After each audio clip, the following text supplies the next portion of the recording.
Thank you, Rodrigo. It's always a bit of a challenge to be the speaker right after lunch because everybody's probably ready for their nap right now. But since you're wearing headphones, you have to think a little harder, since I unfortunately don't speak Portuguese. But I'm really thrilled to be here in your beautiful country and to have an opportunity to share some ideas of some successful programs and a few maybe not so successful. We're still learning up in California and the US on how to deal with some of our water challenges. As many of you know, water scarcity and drought is an ongoing problem. It moves around not just the US, but your own country and the world, depending on a host of environmental factors. But the one thing that is becoming extremely clear is that climate change is making the situation far more volatile and in many cases far worse. You'll note California right now, as you may have heard in the news, is well into its fourth, almost fifth year of extreme drought. We have over 200,000 acres, about 100,000 hectares of land fallowed, almost 300,000 farm workers without jobs, and they are not then able to feed their families or pay money in the local stores, and our small rural communities are suffering greatly. It's a major issue we're trying to deal with. In many ways, I was asked to talk about governance, so I'm going to do that in one or two slides and then get into actually on the ground work. But it was interesting in some of my research preparing for coming down here, just how similar US and Brazilian water law actually is at this point. That is fairly recent. Brazil did quite a serious change in its water law in the Constitution in 1988. But at this point, they're very similar in that both the US and Brazil are enacting more and more regulatory schemes to try to deal with less water, more people, more agriculture, more demands, and climate change, and how do we find a solution to make all of that work. Despite the similarities, there's still a few differences. We still in the US have quite a few property rights that are often the subject of legal cases every single year. Some of you may have heard a very famous saying by one of our well-known authors, Mark Twain, over 100 years ago, who said that whiskey is for drinking, water is for fighting. And believe me, in the US, that is very, very true even now. However, now that I've given you that little legal lesson, I would encourage you to, oh, it's not showing up. Well, when you get the slides online, hopefully that little picture will show up, because it's an article that I have the website right there for, of an article that actually does quite a good in-depth job of comparing the US and Brazil water legal systems and what their opportunities are to learn from each other. So I'm going to be done with that, because at this point I want to move more into talk about governance from a more management, implementation, applied focus. This came about because a group of us, myself and many others in California, realized about 5 years ago that if we left water management up to the lawyers and the legislators, we were never going to find a solution, because that's just really not what they're looking for.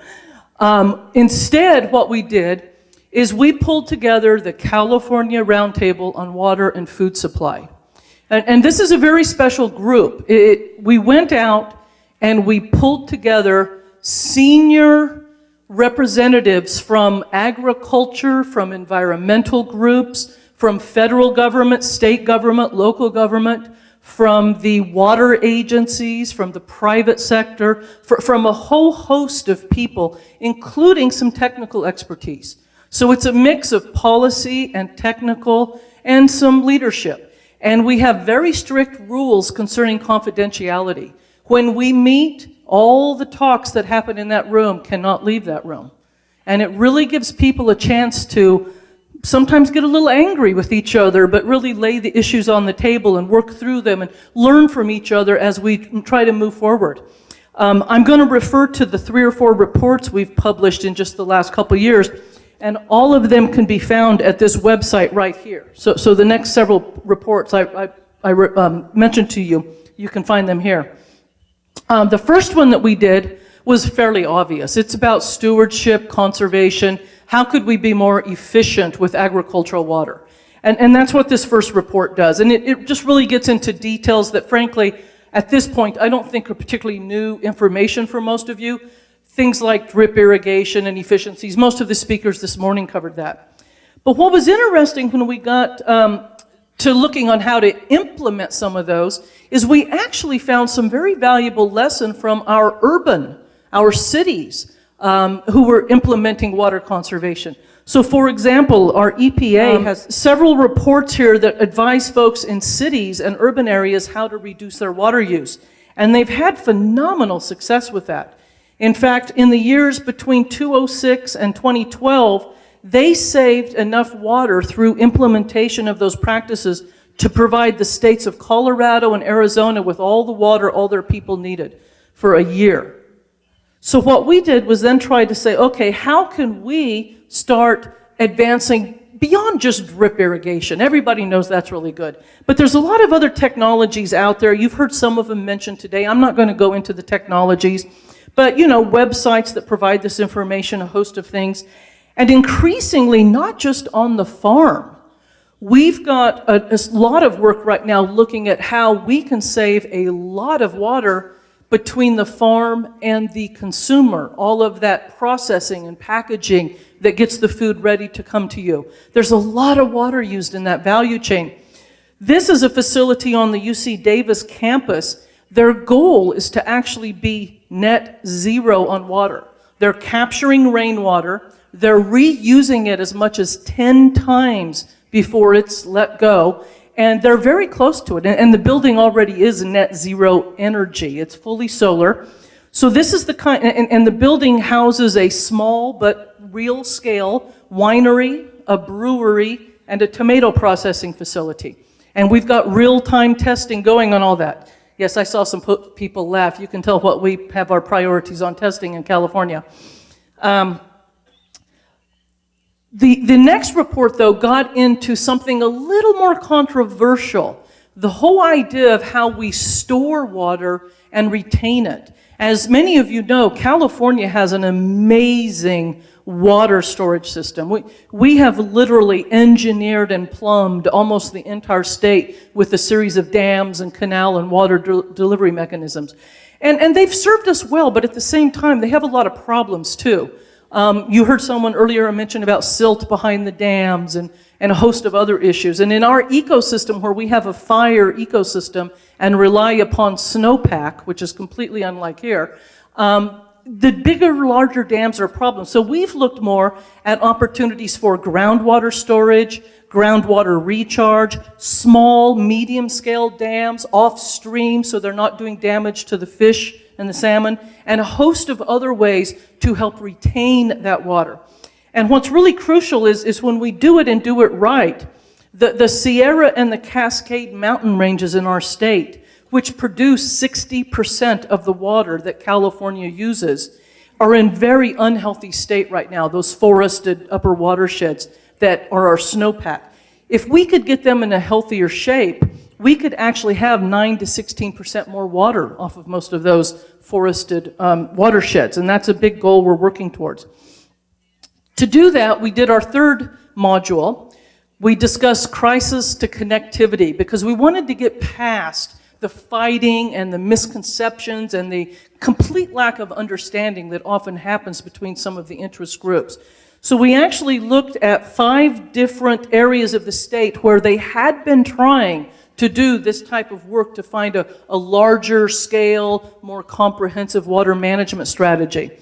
And with some success, a lot of lessons learned here. The report gives you those case studies and gives you lessons learned from each one.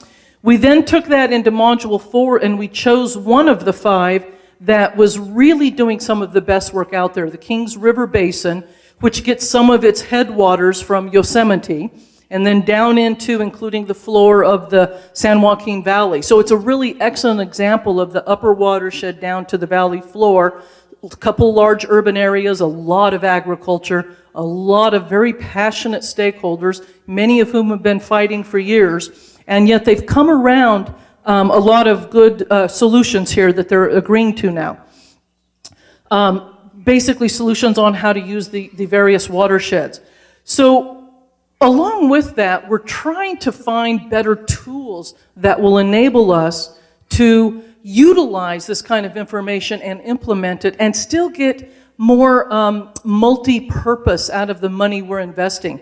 This is a favorite example of mine from the Sacramento region, 6 counties, where they did a very different sort of GIS, Geographic Information System mapping, where they really mapped the crops and the cropping patterns on these 6 counties. 6 counties, 22 cities, about 85% of it is agriculture, large area. So they've got a ton of information that goes into this computer modeling system that isn't just the maps. What they've woven into it is econometric modeling. So they can then take the information from these maps on return on investment, water, labor, truck trips, and a host of other information, and give real-time answers to very real questions to help local government with planning, but also to help a farmer put together the information for a business plan that he or she might need to take to the bank to get a loan to process some of their crop. So to give you an example, if you've got a crop right now, let's say alfalfa that's got a value of $2 million, and you're shifting to plums, well, your return on plums is actually going to go up about $500,000, so that's a good thing. But on the other hand, and another good thing, you're going to use less water. Plums use less water than alfalfa does. But it takes more workers. So where are you going to get those workers? Labor is a huge issue for agriculture right now. Where are you going to get them? Where are they going to live? And you're going to have a lot more truck trips. And in addition to that, if you're planting trees like plums, you've hardened that water use. You can't let trees go fallow for a year like you can annual crops. So when you take this, and you can even take it further, when we're looking at things like farm to fork, doing more processing, because there's a lot of jobs and economic activity there, we can use this type of effort to say, okay, if we want to put in a processing plant, where is there adequate water for that plant? Where is there adequate wastewater treatment? And where should we locate it so that it minimizes truck trips, i.e. pollution? We're trying to reduce that. And it really lets us look at all the factors that are affecting the system. Utilizing that kind of information, we've just recently embarked upon larger comprehensive plans to really tie economic development to all of the things we're doing with agriculture and our water use. I'm really pleased to show off this particular project, Central Valley Ag Plus. It's something we submitted to the White House a couple months ago for a designation as a manufacturing hub. And I'm pleased to say we just got the designation from President Obama a few weeks ago. This is officially the very first farm-to-fork grocery manufacturing hub in the U.S. that's been recognized by the White House as part of their manufacturing initiative. So what they've done in this proposal is really bring together workforce, suppliers, capital, infrastructure, markets, research, bring all the pieces together in a comprehensive fashion so that we're helping the economy, we're making sure the infrastructure is there, and believe me, a big chunk of that infrastructure is around water. Both water to the crops, water for processing, wastewater treatment, water quality, all of the above. We're also trying to take advantage of another thing that President Obama did with his executive order requiring our federal agencies and their contractors to purchase bio-based products to the degree possible. This is something that's going to help us get a lot of biomass out of those forests so that we can then try to reduce our fires, improve wildlife habitat, improve recreation for humans, and get that 9 to 15% more water that could be produced off those healthier forests. Part of this in trying to build bridges so that we could get public support for all of these activities is our state economic summit. California Economic Summit, which we've had for the last 5 years now. Just the last time, myself and others were able to convince the leadership that we needed a working landscapes action team.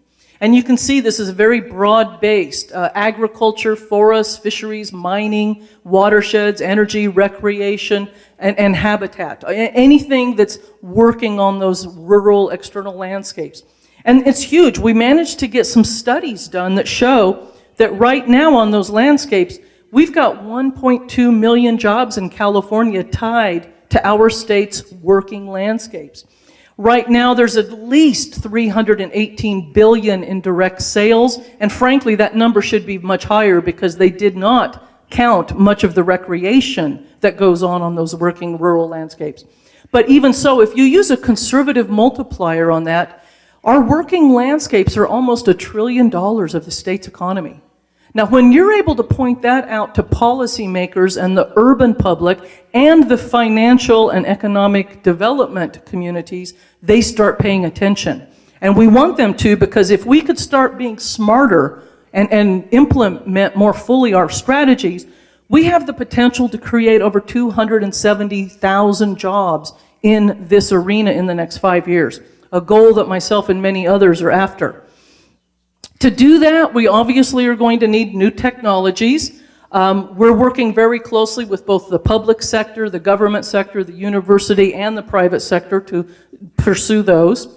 The University of California system I represent and work with now for 2 whole weeks, I just started this job 2 weeks ago when I left USDA, is a statewide organization of 10 campuses, 10 research experiment stations, and every single community, every single county has extension personnel. People whose jobs are to take the newest information from the university and make sure it gets into the hands of the farmers and the ranchers and the public so that they can then take advantage of that and do a better job. Along with that, though, is the need for specific information. So we also have some statewide institutes on things like ag issues and ag policy issues, integrated pest management, nutrition. And one of them, the one that is very important right now because of the drought, is our California Institute for Water Resources. I encourage you to go to that website and look through all the materials that are there. You'll see a lot of great reports, as well as links to other places that are doing some really excellent work too. Last but not least, money. Everything I'm talking about takes money to do, to implement, to make happen. Again, information. Information is our friend. We managed to get a study done showing that investments made in rural areas, rural industries, have just as good a performance as metropolitan high-tech investments. People don't believe that, but the numbers don't lie. We've been trying to get the investment industry, the venture capitalists, the economic development world to understand there's a partnership between urban and rural that benefits both if we build the right kind of partnership and collaboration. To do that, specific to water, we've just recently in California created some new ways to finance water, both small projects as well as very large projects. Some new types of tax increment financing that let a homeowner or a business get a facility or a system, like say a on-demand or a gray water system installed in their house right now, but then they pay it off a little bit over 20 years in their property taxes. So it's actually a win-win for them because they get the right local property taxes against federal taxes. So we're kind of stealing from the federal government, but it's okay. They know that. They haven't hollered too loudly yet. Our cap and trade funds, you may have heard, California is the only state in the union that is now doing cap and trade to fight climate change. And those funds are going to be available to help with these issues too, as well as a new type of financing district. We're also hopeful that Congress is going to pass the new qualified public infrastructure bond that would let communities and cities actually do a new type of bonding that is very beneficial for them to put in new water infrastructure. For our drought, one of the things we're most interested in is the ability to capture the highly treated reclaimed water and make that available for landscaping and irrigation where it's appropriate. So last but not least, we know that it takes a lot of money to do this, so we're looking at layering all these different funds. So if we can do the economic activity, such as the bio-based products, that'll help, but it might not be enough. So then we augment with cap and trade credits, and then we're also starting to move into monetizing ecosystem services, so that, for example, the folks in the city that are getting water from the upper watersheds, if it was healthier, they'd get more water, they can help us pay for that. We're creating those mechanisms. So in closing, let me just say, I think we've got some exciting things going on. I look forward to your questions. But the bottom line is none of this works unless we get all of the partners working together. The government sector, the academic sector, the private industry, the financial, the research, all of this working together is how we're finding some solutions. Thank you. Obrigado.